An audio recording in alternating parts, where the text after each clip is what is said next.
paralelos.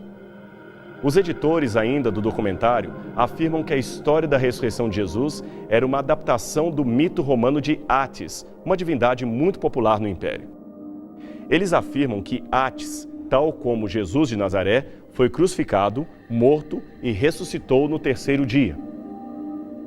Isso não faz sentido algum. O mito romano de Átis nunca afirmou tal coisa. A lenda original fala de um jovem infeliz no amor que, depois de castrar-se a si mesmo, ficou louco e fugiu para viver nas florestas. Átis era o filho da grande deusa mãe Cibele, e alguns supõem que, mais tarde, o mito evoluiu falando algo sobre uma possível ressurreição do filho de Cibele, que era celebrada no Festival das Hilárias, comemorado todo dia 25 de março. Bem, sobre esse dado, em primeiro lugar, a divergência entre os especialistas, se o festival realmente celebraria uma suposta ressurreição do Deus ou outra coisa. Ademais, ainda que se confirme este fato, tal celebração não aconteceu senão depois do ano 150 de nossa era, ou seja, mais de 100 anos após a origem e fundação do cristianismo.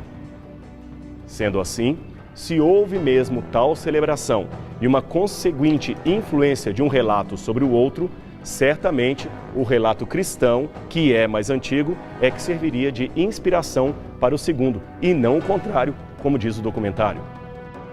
E eu disse serviria, porque a tendência atual dos estudos arqueológicos e históricos não é mais a de atribuir rapidamente relação entre relatos apenas com base em semelhanças orais e redacionais.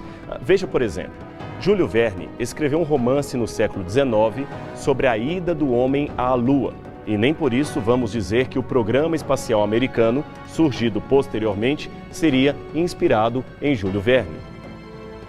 Você quer mais um exemplo de como é possível criar paralelos ilusórios entre duas histórias? Então vamos comparar a vida de Napoleão Bonaparte e Adolf Hitler. Ambos, Napoleão e Hitler, queriam dominar e unificar a Europa e por pouco conseguiram, mas tiveram como principal inimigo a Inglaterra, que no caso de Napoleão decretou o bloqueio continental e no caso de Hitler erigiu a mão de ferro de Winston Churchill. Ambos, novamente, Hitler e Napoleão, tiveram uma vida amorosa complicada. Napoleão com Josephine, mais velha que ele, que o desprezava muito, e Hitler com uma quase adolescente chamada Eva Braun, 23 anos mais nova e com quem se casou apenas alguns minutos antes de ambos se suicidarem. Hitler construiu campos de concentração para inimigos e Napoleão também. Ambos tiveram o assunto dos judeus em sua agenda política. Napoleão queria libertá-los do gueto e Hitler mantê-los lá. E, finalmente, ambos são derrotados pelo frio da Sibéria. Você viu quanta semelhança?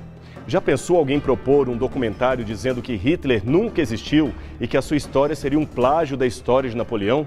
Um absurdo, não é mesmo? Pior ainda é quando os paralelismos são forçados ou mentirosos, como até agora parece ser o caso das comparações propostas entre Jesus e os mitos pagãos da antiguidade. Outro paralelismo que fez muito sucesso nas redes sociais foi a suposta equiparação entre Jesus e Dionísio. Conhecido também como Baco, Dionísio era o deus do vinho e da colheita de uvas. Suas imagens sempre o retratam como um jovem adolescente, e seus rituais, embora ainda envoltos em mistério, pareciam conter orgias e bebedices. Por isso, seu nome em latim, Baco, acabou se tornando uma alcunha de festas de orgia chamadas bacanais.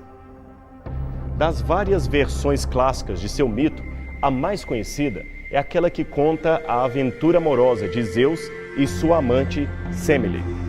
Grávida, ela pede a Zeus que se mostre a ela em toda sua glória, o que ele concorda. Zeus então aparece com seus raios e trovões e ela, não suportando tamanha luz, cai morta ao chão. Zeus tira o precoce menino de sua barriga e termina a gestação em sua própria coxa divina. No momento de Dionísio nascer, Zeus então abre novamente a coxa e tira a criança e o entrega a Hermes para cuidar dele. Daí em diante, o menino começa a passar de mão em mão, de tutor em tutor, até finalmente ser entregue às ninfas que viviam em Nisa, e elas cuidaram dele até a sua fase adulta. O mito continua dizendo que Dionísio passou por um momento de loucura até ser curado pela deusa Cibele. Ela o instruiu em sua doutrina e ele então aprendeu a arte do vinho e atravessou a Ásia, ensinando aos homens como cultivar a uva. Não existe, portanto, nada nesse mito que possa assemelhar Dionísio a Jesus Cristo. O fato de Cristo usar vinho ou suco de uva na Santa Ceia é muito pouco para equiparar os dois relatos. Também não há nada que diga que Dionísio nasceu em 25 de dezembro a partir de uma virgem. Aliás, esse detalhe de nascer de uma virgem no dia 25 de dezembro é mencionado pelos críticos como sendo parte das mitologias de Dionísio, Mitras e do já mencionado Horus. Nada, porém, nas versões antigas destes mitos corrobora com essa afirmação. É difícil compreender, então, por que os críticos insistem tanto nisso. Afinal, como já colocamos, nem a Bíblia, nem o cristianismo primitivo dizem que Jesus nasceu em 25 de dezembro. Aliás, foi o Papa Júlio I que tardiamente datou o nascimento de Cristo no solstício de dezembro, a data que foi convencionada e não tem, portanto, nada a ver com o cristianismo original, muito menos com aquilo que ensina a Bíblia. Esse tipo de comparação artificial não é nada novo. Em 1856, o egiptólogo amador Gerald Massey escreveu um livro no qual afirmou: muito da história do cristianismo é derivado da mitologia dos egípcios. Um jornalista chamado Alvin Kuhn, que depois se tornou ministro anglicano, ficou empolgado com esta ideia e a escreveu num outro livro chamado O Cristo Pagão. Neste livro, ele afirmou que a religião cristã se originava, na verdade, da religião egípcia. Bem, por ora basta dizer que vários estudos em egiptologia foram desenvolvidos nos anos seguintes e nenhum deles jamais validou qualquer das afirmações de Massey e Kuhn. Pelo contrário, suas teorias fazem os egiptólogos rirem. Agora, para quem quer criar sensacionalismo e aparência de teoria nova, aí sim, essas velhas afirmações até que são muito bem-vindas. Deixando agora um pouco de lado as histórias greco-romanas e egípcias, há também uma teoria que afirma que a história da crucifixão de Jesus deriva de um mito hindu. Esse mito seria a saga de Krishna, a revelação máxima da divindade.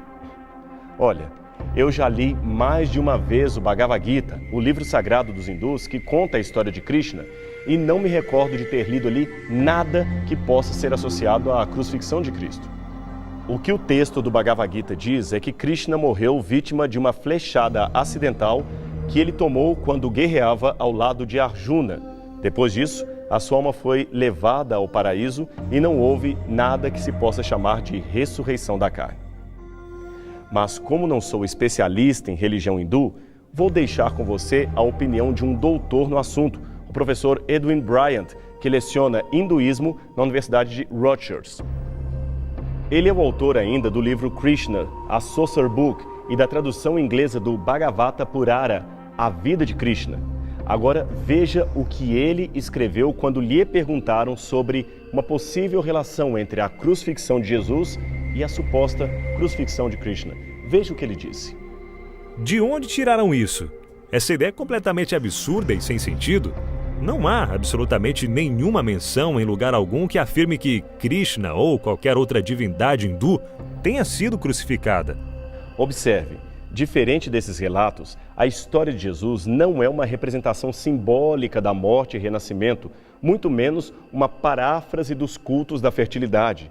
Jesus viveu entre pessoas cuja historicidade já foi estabelecida por fontes extra-bíblicas. Aliás, a própria existência de Jesus também foi estabelecida. Outra coisa importante de dizer é que nenhum dos personagens propostos pelos críticos para comparar a Jesus tiveram a intenção de morrer para salvar a humanidade. Apenas o carpinteiro de Nazaré detém esse feito. Apenas ele se diz preparado para a morte. Apenas ele se diz o nosso Salvador. Novamente eu insisto em perguntar: por que tanta mentira? Por que tanto boato infundado sobre Jesus? Bem, Hitler, certa vez, afirmou que se você quiser enganar o povo, não conte uma mentira pequena. Pelo contrário, conte uma mentira grande e muitas pessoas seguirão a sua teoria. Talvez seja isto. De qualquer modo, nada desses depoimentos e afirmações com aparência de erudição e pesquisa podem ofuscar o brilho do Salvador Jesus Cristo. Mitos não podem salvar pessoas, mas o sangue de Jesus salvou a milhares, a milhões. Krishna, Horus, Mitras, Dionísio podem até ser lendas interessantes para o conhecimento geral da humanidade. Mas Jesus não se iguala a nenhum destes. Sabe por quê? Simplesmente porque Jesus é incomparável. Ele é o único que pode salvar totalmente os que por ele se chegam a Deus. Pena que o nosso programa está chegando ao fim, mas nessa semana, pense em Jesus. Saiba que Ele pode salvar a sua vida. E a gente se encontra novamente aqui no próximo programa Evidências. Até lá!